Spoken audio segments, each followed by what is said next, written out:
सो hey guys, तो आज हम पढ़ने वाले the rise of nationalism in Europe. And आज हम पढ़ेंगे द रिवॉल्यूशन के बारे में, द रोमांटिसिज्म के बारे में, और थोड़ी सी पॉलिश हिस्ट्री। सो मजा बहुत आएगा इस वीडियो में, सो बने रहना। And by the way guys, thank you so much for 15 subscribers. इस महीने का टारगेट सिर्फ 10 साल, लेकिन तुम लोग ने 15 करवा दिया। So thank you so much मेरी तरफ से। मैं बहुत ग्रेटफुल हूँ। मैं तुम लोग थैंकफुल हूँ, ग्रेटफुल हूँ, क्योंकि तुम लोग ने टारगेट से ज्यादा ही कंप्लीट करवा दिया। पर अगले महीने का टारगेट है अराउंड 50 सब्सक्राइबर्स। 5 हो चुके हैं, तो हमें बचे कितने हैं? 50 सब्सक्राइबर्स होने में 15 हो चुके हैं, तो अराउंड 35 to 45, हाँ 35 सब्सक्राइबर्स बचे हैं। सिर्फ 35 सब्सक्राइबर्स और चाहिए और हमारा गोल कंप्लीट हो जाएगा 50 सब्सक्राइबर्स का, जो कि एक सिग्निफिकेंट माइलस्टोन होगा एक नए चैनल के लिए। So let's get started. तो अब हम पढ़ने वाले हैं रिवॉल्यूशन के बारे में। रिवॉल्यूशन क्या था? तो एक चेन रिएक्शन की तरह हुआ। सबसे पहले फ्रेंच रिवॉल्यूशन, ठीक है, फ्रांस फ्री हो गया। उसके बाद हमारा ग्रीस के स्टार्ट हो गया, वहां के लोग ऑटोमन एम्पायर से लड़ने लग गए। उसके बाद 1821 में ग्रीस 1831 में लड़ने लग गए थे उनके खिलाफ। एंड 1822 में वो एकदम इंडिपेंडेंट हो गए। लेकिन इसके दौरान ये देखो, during this whole Europe poets artist came in support, letters से, अपने पोएट से, सॉन्ग से, ये सब से। तो इसमें क्या देखने को मिला? इससे हमें देखने को मिला रोमांटिसिज्म। तो ऐसा नहीं है कि तुम अगर लड़ रहे हो, कोई जंग कर रहे हो, तभी तुम्हें फ्रीडम मिल जाएगी। नहीं, तुम अगर सिर्फ कहानी भी लिख दो, मतलब देश के ऊपर कहानी इंस्पायर्ड, कि लोग इंस्पायर हो पाए, लोग जागरूक हुए अपने ट्रेडिशन से, अपने लैंग्वेज से, सॉन्ग्स, फोक लोग जो भी है, अपने आर्टिस्टिक क्रिएटिविटी को दिखाओ एंड उसी से लोगों को जागरूक करो। तो वो है आया रोमांटिसिज्म के अंदर। लेकिन इतना भी आसान नहीं था। लोगों ने कितनी पेंटिंग्स बनाई। तुम अपनी एनसीईआरटी बुक खोलोगे तो उसमें तुम्हें काफी पेंटिंग्स देखने को मिलेगी। वो सब उसी का पार्ट तुम कह सकते हो।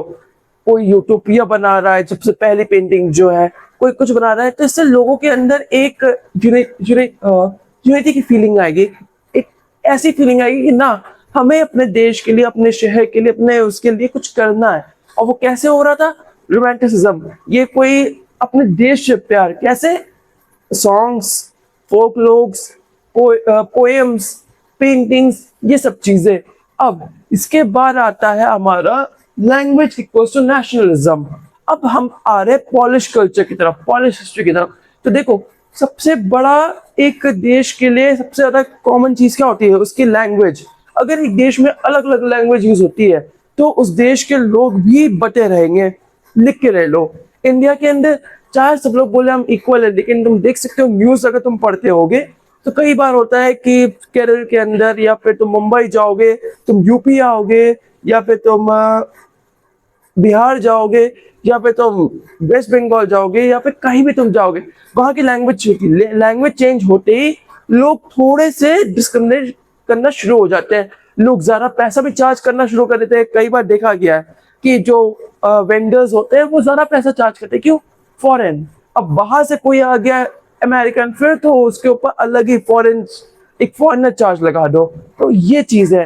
तो अगर एक देश में एक लैंग्वेज यूज नहीं होती, जैसे पोलैंड सबसे बेस्ट एग्जांपल है। देखो, common language, common emotion, common stories. Common emotions क्या? कि लोगों को लगे नहीं, ये पूरा देश जो है वो हमारा है। एक कॉमन इमोशन से सब लोग जुड़े हो। स्टोरीज क्या है? अब देखो, इंडिया के अंदर हमारे पास कितनी स्टोरीज है। किंग्स की स्टोरीज है। जैसे स्टोरीज क्या है? वो असली फैक्ट्स है, हिस्ट्रीज है।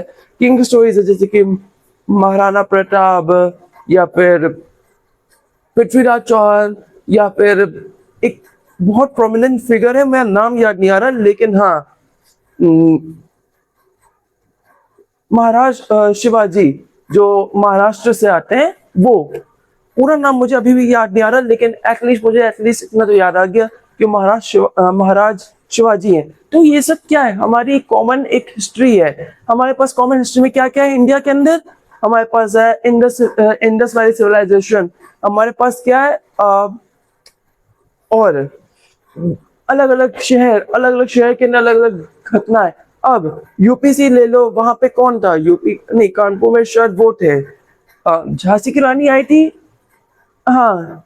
और पंजाब के अंदर कुछ है, कुछ फैक्ट्स कहीं और हैं। अब ऐसी चीजें कलेक्ट होती कॉमन स्टोरीज के साथ। अब तुम्हारे तुम्हारे खुद के थोड़ी ना है कि नहीं महाराज पृथ्वीराज चौहान ने कुछ किया था, नहीं सिर्फ तुम उस पर हक रखते हो, नहीं, वो सब लोग एकजुट होकर हक रखते हैं और उसी लिए कॉमन स्टोरीज। और इसका सबसे बेस्ट एग्जांपल क्या है? पोलैंड, जो कि हम पोलैंड का पढ़ने वाले। ये देखो एक आदमी पोलैंड का झंडा लेके खड़ा है। सो ये पोलैंड का फ्लैग है। अब story of Poland, Poland divided by Russia, Prussia and Austria. But अब क्या था कि देखो पोलैंड जो था उसको डिवाइड कर दिया गया, 3 लोगों ने डिवाइड किया, अपने अपने बांट लिया कि हाँ अब ये हमारा पार्ट है, ये तुम्हारा पार्ट है, तुम्हारा पार्ट है, सब खुश। लेकिन लोगों से उनकी आइडेंटिटी छीनने लग गए। अब देखो तुम्हारा वजूद किस चीज से? अपनी आइडेंटिटी से है ना, बस वैसे ही अब इन्होंने क्या किया, उनकी आइडेंटिटी छीनने लग गए। लेकिन एक चीज बताओ, तुम पूरा एक लैंड को डिवाइड कर सकते हो? ऑफ कोर्स कर सकते हो। देश लैंड से नहीं बनता, देश बनता है लोगों से, उनकी इमोशन से, उनकी लैंग्वेज से। सबसे बेस्ट कोट आता है तुम्हारे वहां से, थॉर मूवी देखी, जब थॉर रैग्नारॉक का क्या बोला था ओडिन ने, जब थॉर रोते हुए ओडिन के पास आया था कि बोल कि एसगार्ड तबाह हो जाएगा, ये है, तो बोल कि एसगार्ड कोई जगह नहीं है, वो लोगों से बनता है। वैसे ही एक देश कोई जगह से नहीं बनती कि हाँ तुम इंडिया में हो तो इंडिया में नहीं, इंडिया में हो के भी क्या ही फर्क पड़ता है अगर तुम लोग यूनाइट ना हो, तुम लोग लड़ते रहो अलग अलग चीजों के ऊपर, तुम एक दूसरे से नफरत करो। क्यों? क्योंकि वो तुम्हारी लैंग्वेज नहीं बोलता है या फिर वो तुम्हारी कल्चर की तरह नहीं है, तुम्हारे कपड़े नहीं पहनता। अब साउथ के अंदर तुम देखोगे तुम्हारा उनका पहनने का तरीका अलग है, नॉर्थ में जाओगे अलग, वेस्ट में जाओगे अलग, ईस्ट में जाओगे अलग, अलग अलग है। नॉर्थ ईस्ट में अलग, साउथ ईस्ट में अलग, सब अलग अलग है। लेकिन अगर तुम उस पर लड़ने लग जाओगे लैंग्वेज पे, कलर पे, स्किन पे, कि हाँ तुम डार्क स्किन हो हमसे मत बात करो, तो सिंपल बात है कि जो तो इंडिया में रह के भी तुम लोग इंडियंस कहलाओगे नहीं। क्यों? क्योंकि एक देश कंप्लीटली सिर्फ और सिर्फ एक ही स्टेटमेंट है, बार बार लोगों से बनता है, लैंग्वेज से बनता है, एक कॉमन स्टोरी से बनता है, कॉमन पास्ट से बनता है और कॉमन इमोशन से। सबके अंदर एक नेशनलिज्म की फीलिंग हो, सबके अंदर एक फीलिंग हो कि हाँ हमें एक साथ रहना है, दैट्स इट। तो ये हुआ, तो क्या हुआ कि अब जगह तो बढ़ गई पोलैंड की। अब पोलैंड की जगह बढ़ने के बाद लोग क्यों नहीं बचे ना, लोगों को तो पता है ना कि अच्छा अब सोचो तुम्हारे इस तरफ मैं हूं और इस तरफ कोई और है। अब रशिया आके बोले ये एरिया जो है ये हमारा है, और इस तरफ वाला जो दोस्त है उसको बोले कि नहीं, रशिया बोले ये हमारा है। अब मैं और तुम तो जानते हो ना कि हम दोनों दोस्त हैं। अब कंट्रीज को फर्क नहीं पड़ता, वहां के लीडर्स को फर्क नहीं पड़ता, उन्होंने तो डिवाइड कर दिया उन लोगों को, उन दोनों को। लेकिन at the end of the day हम लोग क्या है, पॉलिश थे, हम दोनों दोस्त पॉलिश थे। हम लोग पोलैंड से एग्जिस्ट करते थे, और पोलैंड को डिवाइड मतलब नक्शे से मिटाने का मतलब ये तो नहीं कि हम लोगों के दिमाग से मिटा पाओगे, हम जो अपने बच्चों को सिखाएंगे उससे मिटा पाओगे, हम जो आगे की जनरेशन को सिखाएंगे उससे मिटा पाओगे, नहीं। तो बस यही, Russia said study Russian in school, but people said no। ये एक सबसे बड़ी चीज हुई। रशिया आया, उसने बोला कि देखो बेटा अब तुम रशिया का पार्ट हो, अब सिंपल बात है रशियन पढ़ो, स्कूल जाओ रशियन पढ़ो, जहां भी तुम बात करोगे रशियन में करोगे। अब पोलैंड एग्जिस्ट नहीं करता तो पॉलिश भी लैंग्वेज नहीं बोली जाएगी। पर लोगों ने बोला बाहर में जाओ, हम पॉलिश ही बोलेंगे, और उन्होंने लैंग्वेज से रेजिस्टेंस हासिल की। कैसे? Polish and church. अब चर्चेस लोग जाते थे, यूरोप के अंदर सबसे ज्यादा चर्चेस ही फॉलो करते क्रिश्चियनिटी। सो उन्होंने क्या, जो बाइबल पढ़ेंगे, चर्च जाएंगे, वो भी पॉलिश में करो। ले बेटा क्या कर लोगे, अब गवर्नमेंट से रेजिस्टेंस हो रहा है। सॉन्ग्स, अब सोचो तुम लोग रशियन सॉन्ग सुन ही रहे हो, तुम लोग सुन रहे हो पॉलिश सॉन्ग्स।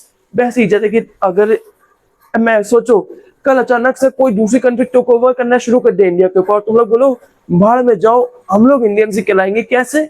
हम लोग सिर्फ हिंदी गाने सुनेंगे या फिर इंडिया के अलग अलग लैंग्वेजेस के गाने सुनेंगे, दैट्स इट। हमें फर्क नहीं पड़ता, तुम्हारी अपनी लैंग्वेज अपने पास रखो। वैसे ही सॉन्ग्स के अंदर, डांस के अंदर, फोकलोर्स के अंदर, पोएम्स के अंदर, हर एक चीज पॉलिश में। इससे फायदा क्या हुआ कि लोग यूनाइट हो गए, गवर्नमेंट उनका कुछ नहीं बिगाड़ पाई। अब तुम किसी को कितना ही फोर्स कर लोगे, अब तुम या तो जेनोसाइड कर सकते हो, वो क्योंकि इतनी मुश्किल से तो लोग हासिल किए हैं, डिवाइड किया, तो वो तो करोगे नहीं। और इसलिए language became a symbol of national resistance. Simple है कि सिर्फ पेंटिंग्स और ऐसा भी नहीं, लैंग्वेज भी, क्योंकि लैंग्वेज क्या मैंने लिखा था सबसे ऊपर, language equals to nationalism, language ही जोड़ के रखती है। क्यों? क्योंकि common language, common emotion, common stories एक एक दूसरे को जोड़ते हैं। और बस इसी के साथ तुम्हारा ये वाला टॉपिक खत्म होता है। मैं रोमांटिसिज्म बता दिया क्या था, मैं रेवोल्यूशन के बारे में बता दिया, कैसे रेवोल्यूशन आगे बढ़ता गया, चेन रिएक्शन के साथ, क्योंकि एक को रेवोल्यूशन मिली, एक खुश हुए तो दूसरा बोला बेटा हमें भी खुश होना है, हम भी आजाद होंगे। अब उसके बाद पोलैंड के लोगों को डिवाइड करने की कोशिश की, पोलैंड को नक्शे से मिटा दिया। क्यों? क्योंकि रशिया, प्रशिया एंड ऑस्ट्रिया, ये तीन लोगों ने उनको अपने अपने टेरिटरी बांट लिया, लेकिन लोग डिवाइड हुए। सो ये सब हमने पढ़ा एंड इसी के साथ तुम्हारा लेक्चर 4 खत्म होता है ऑफिशियली। एंड अब मैं पढ़ाऊंगा तुम लोग को कल सैटरडे, संडे को बाय द वे छुट्टी रहती है। बीच में कभी कभी मैं हफ्ते में शायद स्किप कर सकता हूँ, क्योंकि कभी कभी नेट नहीं चलता, इंटरनेट की दिक्कत होती है, या फिर एडिटिंग नहीं हो पाती है पूरे वीडियो की। सो या बेसिकली बस इतनी सी बात थी एंड या दैट्स इट। हो गया आज की वीडियो का टॉपिक खत्म। होप तुम लोगों को वीडियो पसंद आई होगी। पसंद आई होगी प्लीज चैनल को सब्सक्राइब कर लेना। 35 सब्सक्राइबर्स बचे, 50 सब्सक्राइबर्स कंप्लीट हो जाएंगे, उसके बाद हमें और 50 कंप्लीट करना है, उसके बाद और 100, फिर और 200, फिर और 400, और फिर करते करते 1000 सब्सक्राइबर्स में पहुंचना है इस ईयर के एंड तक। ये एक गोल लेके चलना है हमें, ईयर के एंड तक 1000 सब्सक्राइबर्स कंप्लीट हो जाए होपफुली। और ये वीडियो कंप्लीट, ये गोल कैसे कंप्लीट होगा? आप लोगों की मदद से। देखो मैं कोई अकेला टीचर नहीं हूँ, देखो मैं अभी अकेला क्यों पढ़ा रहा हूँ? क्योंकि मेरे पास अभी रिसोर्सेज कम है। हाँ, कुछ लोगों ने पॉइंट आउट किया था कि मुझे डिजिटल बोर्ड लेना चाहिए। हाँ मैं भी जानता हूँ मुझे लेना चाहिए, लेकिन वही चीज कि पैसे नहीं है अराउंड। टू बी ऑनेस्ट बहुत महंगा आता है डिजिटल बोर्ड। अगर तुमने डिजिटल बोर्ड देखा हो तो बहुत महंगा आता है। इतने पूरे जितने साइज का मैं हूँ, डिजिटल बोर्ड महंगा आता है। डिजिटल बोर्ड के साथ मुझे कैमरा भी खरीदना पड़ेगा, स्लाइड्स बनाने के लिए मुझे एक पीसी भी चाहिए होगा। तो चीजें महंगी है, तो उसके लिए चाहिए रिसोर्सेज एंड उसके लिए सबसे पहला चाहिए मुझे सपोर्ट। मैं आपको फ्री में पढ़ा रहा हूँ, तो मुझे बस क्या चाहिए? सिर्फ सिंपल से सब्सक्राइब एंड लाइक। अपने दोस्तों को शेयर कर सकते हो, कमेंट कर सकते हो, जिससे कि हमारी वीडियो बूस्ट हो एंड जिससे कि हमें काफी सपोर्ट मिले। सो या दैट्स इट। होपफुली तुम लोगों को वीडियो पसंद आई होगी, एंड पसंद आई होगी तो प्लीज चैनल को सब्सक्राइब करना मत भूलना। एंड या गुड लक। अब चलते हैं, कल पढ़ेंगे। कल हम पढ़ेंगे लिबरल्स की फ्रीडम बाय लिबरल्स, और वो सब चीजें काफी मजेदार टॉपिक्स है, मजा आएगा। ये वीडियो मैं हिस्ट्री को धीरे क्यों पढ़ना पसंद करता हूँ? क्योंकि हिस्ट्री में बहुत कुछ है, डीप मीनिंग है, तुम लोग इसमें बहुत कुछ समझ सकते हो। सो या गुड बाय। अब मैं चलता हूँ, और शायद मैं थंबनेल में कुछ ऐसा दिख रहा हूँ तलवार पकड़े हुए। सो या वो भी है, वैसे थंबनेल बढ़िया बनाता हूँ मैं। अगर खुद को मैं रेट करूंगा, तुम लोग बताओ मैं थंबनेल कैसा बनाता हूँ?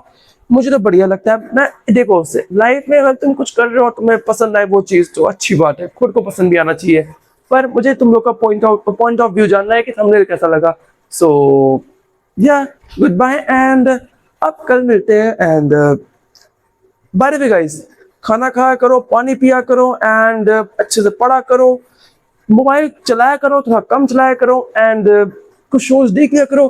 क्लास 10 है, बोर्ड है, लोगों ने बोला होगा बहुत इंपॉर्टेंट क्लास है, बहुत कठिन क्लास है। नहीं, इजीली तुम कर सकते हो, ज्यादा एकदम उसको कॉम्प्लेक्स बनाने की जरूरत नहीं, लेकिन कंट्रोल में। अब तुम ये नहीं कि तुम बिंज वॉच करो नेटफ्लिक्स सीरीज को, नहीं, सिंपल करो। And yeah that's it, that's all for today. See you in next video. Till then take care, goodbye. बहुत ज्यादा बातें करने लगता हूँ, उसके बाद मैं उसमें खो जाता हूँ। सो अब मैं चलता हूँ।